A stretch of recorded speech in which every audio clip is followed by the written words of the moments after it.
kickstart this um, tech along.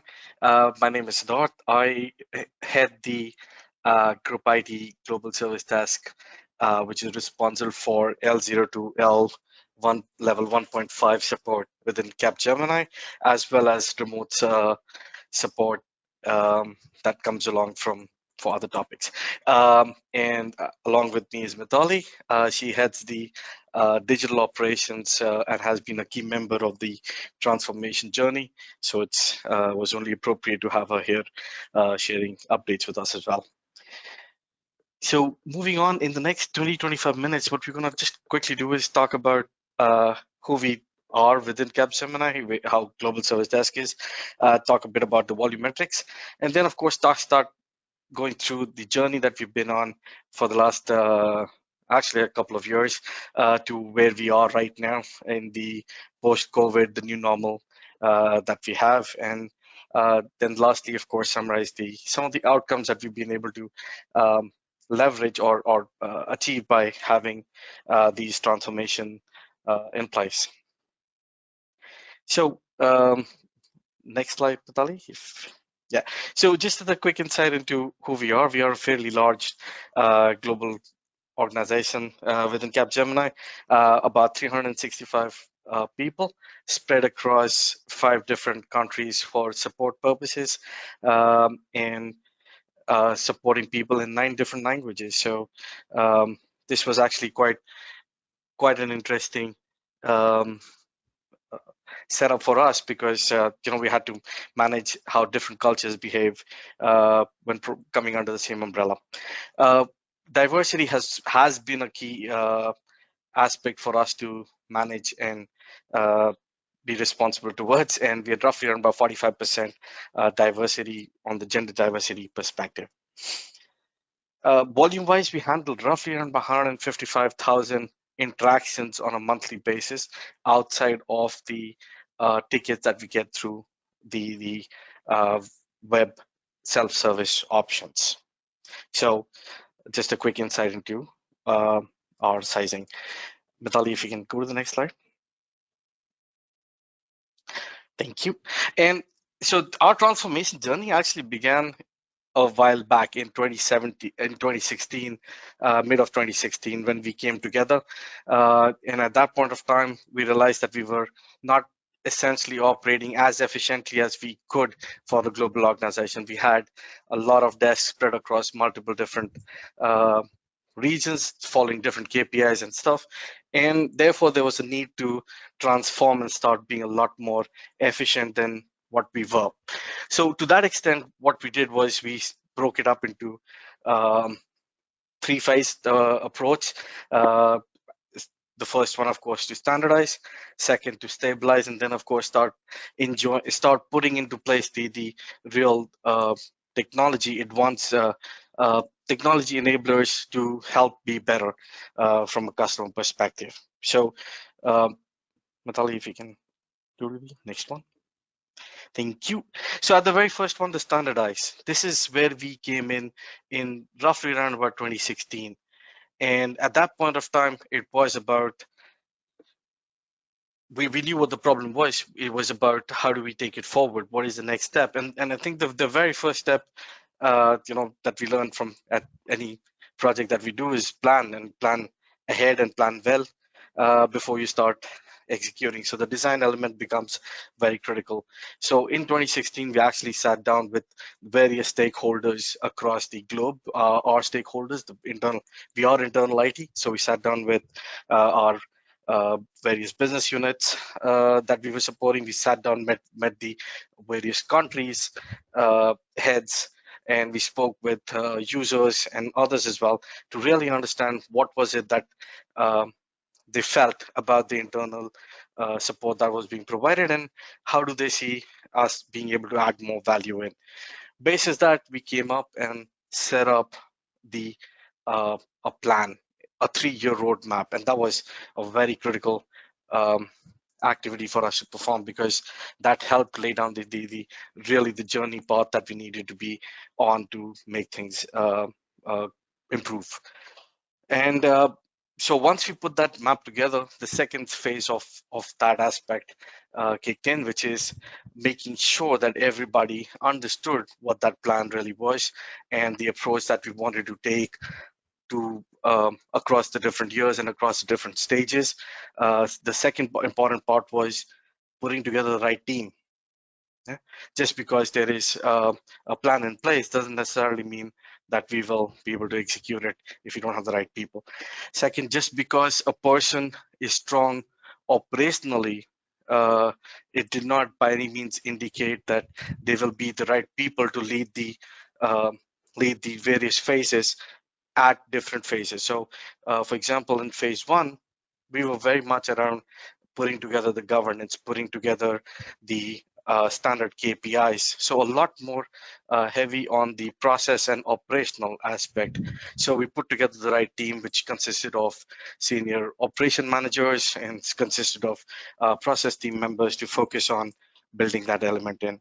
So by the end of phase one, the intention was, and we managed to achieve it, is basically have operational governance in place, which covers how people would be measured, what is the way we, to the extent that we even defined how the greeting would be for people across. So while there was independence in the subsequent segments, but you started bringing in a little bit of standardization across these simple interaction kickstarts. Yeah, uh, we standardized on the number of ways you could connect with us. So previously there were roughly around about, even though you were operating from office, there were roughly around about 14 to 16 different phone numbers. There were roughly around about, I think, 11 to 12 different emails that you could use to uh,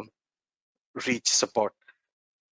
And one of the things, and this is one of the things that we also targeted about bringing them in into one way. So we rolled out a common number across all office locations within Capgemini. So 44 countries, we put together across all the PBXs one number that they could dial as long as they were in the office to reach the support desk. We changed and brought in one email address, we brought in one web interface as the very first thing. So even though the underlying systems may have been different, so you could be using 2 different, 3 different, 4 different PBXs, but the number from an end user point of view was standardized. The email address from the end user perspective was standardized. So the first phase of establishing appropriate governance came in, and that helped get us ready for the second phase. Now, in the second phase, we looked at how do we start looking at those enhancements over what we've got in place. So at the end of the year, we had about 6 to 7 different desks. We had one phone number, we had one email address, but we were still using disparate systems underlying that particular thing. We were still operating um, fairly independently and fairly siloed kind of thing. So the second step, we started looking at how do we start gaining efficiencies now across the people and the process aspect. So step one, looked at cross trading.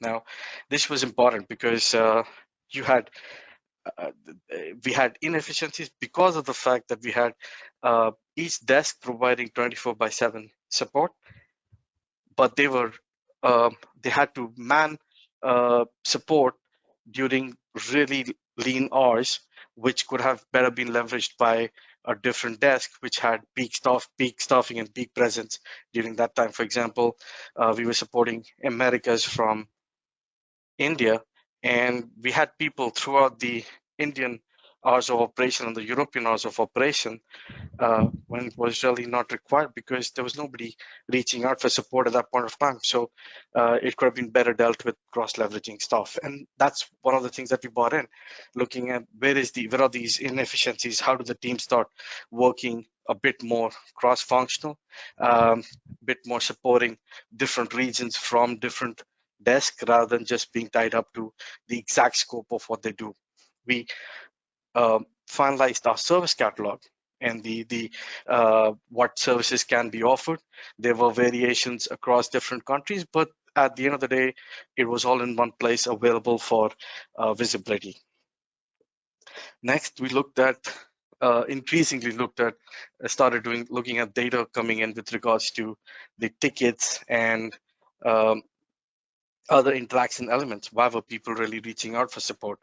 Did they really need IT to intervene and support them, or was there something that we could essentially let them do on their own or improve the systems in the back end? A lot of projects got carried out in that year, and we saw a substantial reduction in people having to reach out. We looked at the data for hardware fixes coming in, and a full-fledged Six Sigma project was run, where we basically said, hey, for the amount of time that we're wasting and losing because we've got insufficient RAM and a little older hard disks, we're losing so much, and as a result of which we decided to change the models and the version that we were going in, and there was a substantial decrease in contact or support requirement at that point of time.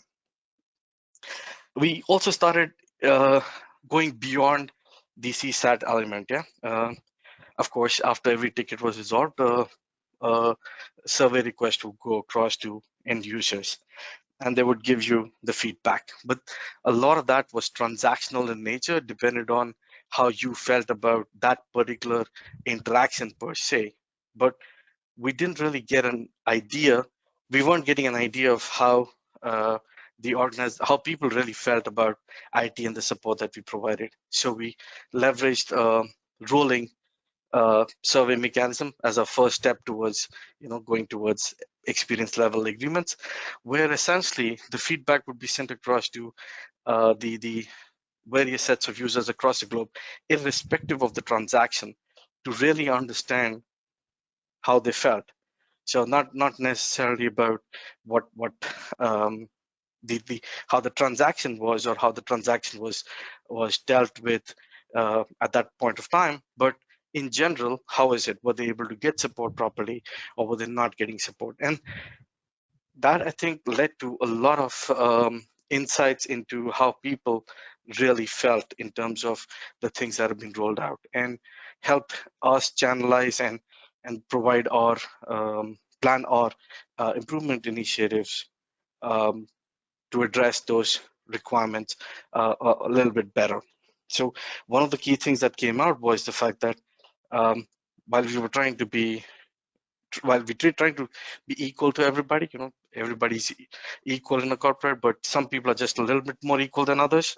So from that perspective, we looked at it and said, for our senior stakeholders, all the VPs, we do need to have a bit better organized support desk. So we rolled out a VIP desk, and it was a huge success. And not because of the fact that we were targeting the VPs. I mean, but of course, the VIP users, VPs and EVPs could access this, but we basically went and targeted their EAs and their assistants, because at the end of the day, those are the folks who were really fixing the issues on behalf of these individuals. So they started connecting with us, and we started getting a lot more improved feedback from the senior level of people coming in, for sure.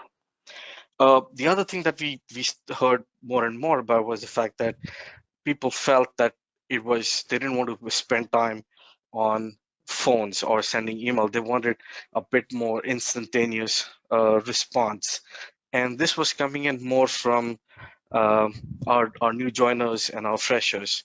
So that's where we looked at, and we deployed a chatbot. So this was the very first version of chatbot that got rolled out. It was built on a tree-based response system where you feed in the question, it gave you an answer.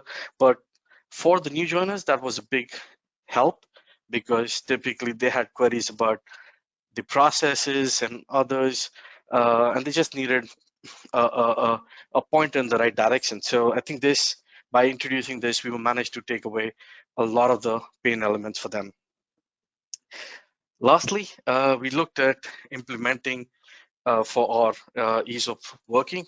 We and continuing with the strong foundation, strengthening our foundation, we implemented a cloud-based contact center. So basically, a contact center as a service model rather than using the traditional PBXs and email systems and using Outlook as a response mechanism.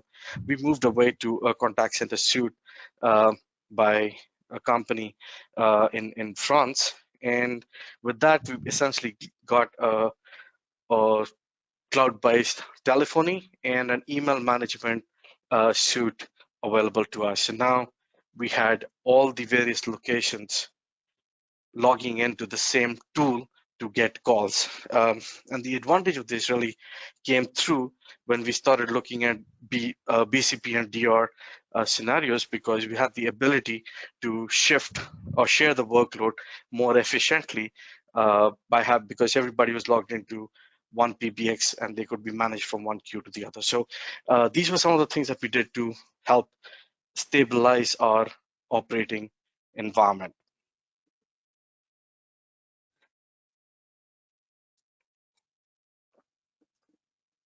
And then started our last phase in about 2019, where we had a big emphasis on the digital. Where do we start enjoying the benefits of putting in the technology elements and making them work for us? Um, a lot of significant effort went in on the RPAs. So we used UiPath. We built up our own team members, our own team on this particular for helping on these aspects. Um, in the previous two stages, what we've done was we had standardized our processes, and as a part of that, what essentially happened was that we also managed to get a good insight into where the value adds were being done because it was a human effort versus where is it that we could take a step back and let the RPA, which is basically mimicking human movements and actions, do that, because there was no thought, no further thinking required. It was just click here, approve this, click here, kind of thing. So it was a lot more, a lot simpler to get out there. So that was a focus area.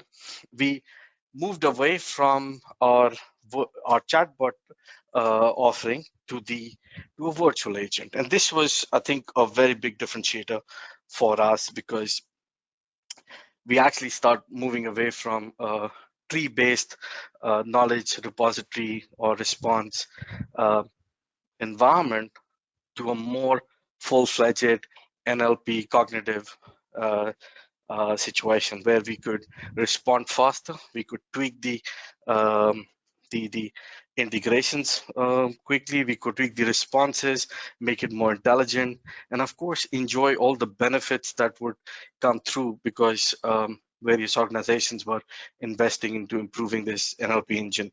The one that we chose was Microsoft, the Microsoft solution, the Microsoft Bot Framework, and because it was open to the extent that it was easy to integrate and configure and manage and fit into our enterprise environment a whole lot simpler than what we had in the past.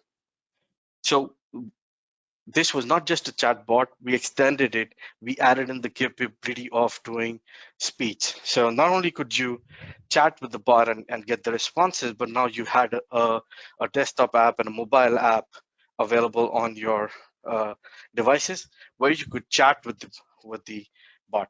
We rolled out multilingual abilities out, which permitted people. So from a management perspective, it simplified life for us. We maintained the knowledge base only in English, but we were able to provide our users across the globe an ability to ask questions or get queries answered or get actions done for, let's say, raising a request or checking the status or checking the expense status, etc. All done irrespective of the language they were comfortable in. And the outcome of doing that essentially was that within a few short months of, within short weeks of rolling this out, we've already crossed about 110,000 transactions on a monthly basis with the bot. So I think a big differentiator.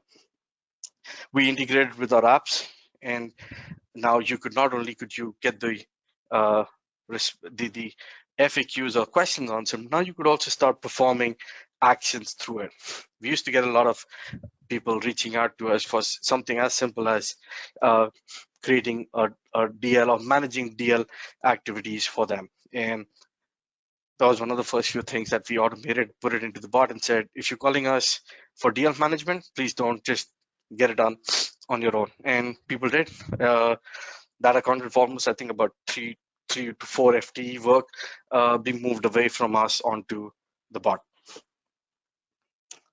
Then continuing in the same thing, we analyzed and we realized that approximately 13%, which is sort of a whole lot of our ticket volume, was coming in because people would forget the password. Yeah, particularly on Mondays. So everybody would go home on Friday, over the weekend, promptly forget what their password was, come in on Monday and then reach out to the service desk to reset their password. It was a big impact because our spikes on Monday was so much higher than compared to any other day of the week. So we rolled out this password reset tool, and we had an almost instantaneous drop of call volumes coming and hitting us with this tool being rolled out. So I think we dropped from about 15 to 16,000 tickets a month to just a little over 1,000 tickets still being logged once this tool was rolled out. Last but not the least, of course, was continuing with our journey towards digital. Was we migrated from Remedy to ServiceNow in across all modules. And the reason why this was also a big enough change was the fact that not only was ServiceNow lighter from a web interface perspective, but it also came in with modules, sorry, with a mobile app straight out of the box, which basically meant that users now could log ticket a lot more conveniently than what they could in the past. So I think if I go back to what was really um, the key factors in this one, or the learnings, of course, was that having an understanding that when you're doing these transformations or doing these digital projects and stuff, two key things. One, it should be done because it has benefits that the user can um, see and feel themselves. And it's not just transformation because it's a nice tick in the box and something that we can share with these, during the monthly or the annual reviews. But it has to be thought through to have a impact, a quantifiable impact from the user point of view. The second, of course, is transparency and clear communication. So when we had rolled out some of the initiatives in the past, what we noticed was that because we'd not necessarily communicated the had clear communication across to our end users, and we're more focused about having the communication internally, the changes were not being picked up or leveraged more effectively. So the need for having clear-cut communication across all levels and across all set of people was a very big finding that came out of this particular thing. And I think with this digital stage, I think that is one thing that we did extremely well. So once all of this stuff has been done, and of course, moving on to reaping the benefits of that, and I think there was no better example than this year, the COVID crisis. We heard about the fact that countries are approaching lockdown, and we were not prepared at that point of time from a business perspective to really handle it, because I don't know how many of you know about this, but in India, you have a lot more people working from offices using desktops compared to other parts of the world where they may be leveraging laptops, and therefore finding it a little bit easy from a user point of view to shift away from office to working from home as long as the infrastructure is there. But that being said, I think the team, when we were given the update about the lockdowns coming in, the teams reacted very proactively.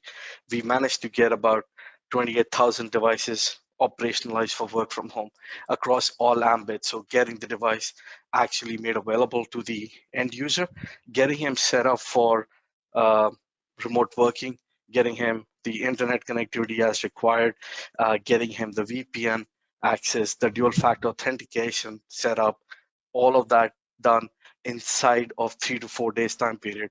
It was a remarkable achievement. From a desk point of view, I think we reacted quite well as well. And this is also where our investment and focus on the digital environment really paid off. Our entire set of people, because we moved to the cloud telephony platform a year back, we could move everybody off and into home working on their personal network devices without any impact. Uh, we could manage the higher call volumes and add in people, 10 people to handle the call volumes effectively. The AI bot for us, Adam, handled a whole uh, lot of queries coming in at that point of time. The volumes in the initial 3 week in the initial 2 to 3 weeks in March for us had shot up tremendously across all channels. We saw an increase of over um,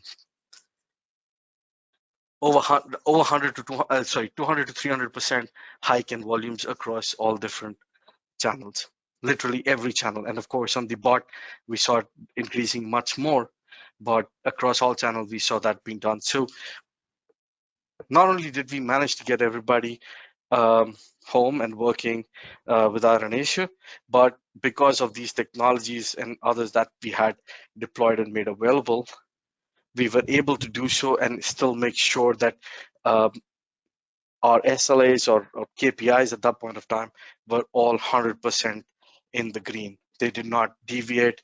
There was no gap coming in because we missed things at that moment. So everything was handled keeping the KPIs in mind. Last, of course, I think the digitizing of the support, we've led 23% of contact avoidance thanks to the bot and the password reset coming in. Um, we did, if I have to break this aspect up, we've done it in 4 different buckets. I think the top two are a lot more around the ticket avoidance point of view. And as you can see, the number of people using the bot has significantly gone up for us. And not only that, it's because of the success that we had rolling it out from an IT point of view. What we noticed was that we also had other groups coming in now and wanting to use it. So not only right now is the bot supporting IT, but it's now also extended to other corporate functions like finance, our research group, and our legal group as well. On the password reset automation, it's fairly consistent at this point of time. And we've been averaging about 41,000 um, uh, password resets on a monthly basis on the tool compared to what was uh, having to wait and call the IT guys to help you out previously. The IT landing page is more around the ServiceNow implementation. And over there, also what we saw is people adapted that um, quite well. And 52% of all our tickets being logged in and coming across for support are being logged on the web. Last but not the least, of course, is the RPA. So this is part of the automation on the ticket side, but not necessarily ticket avoidance. So once the ticket is logged in, roughly around about 5 to 6,000 tickets on a monthly basis. For us, we're able to push it across and get it solved by the bot. So which translates to roughly around about anywhere between I think 10 to 14% tickets being closed by the bot every month. And last but not the least for me, now the performance across the years. So this is a comparison from 2017 when we started off the journey across.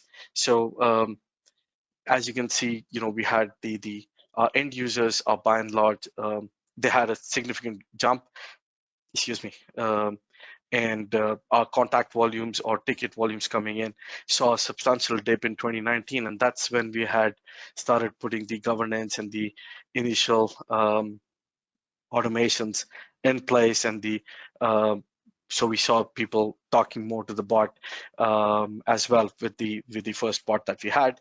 So all that started coming in.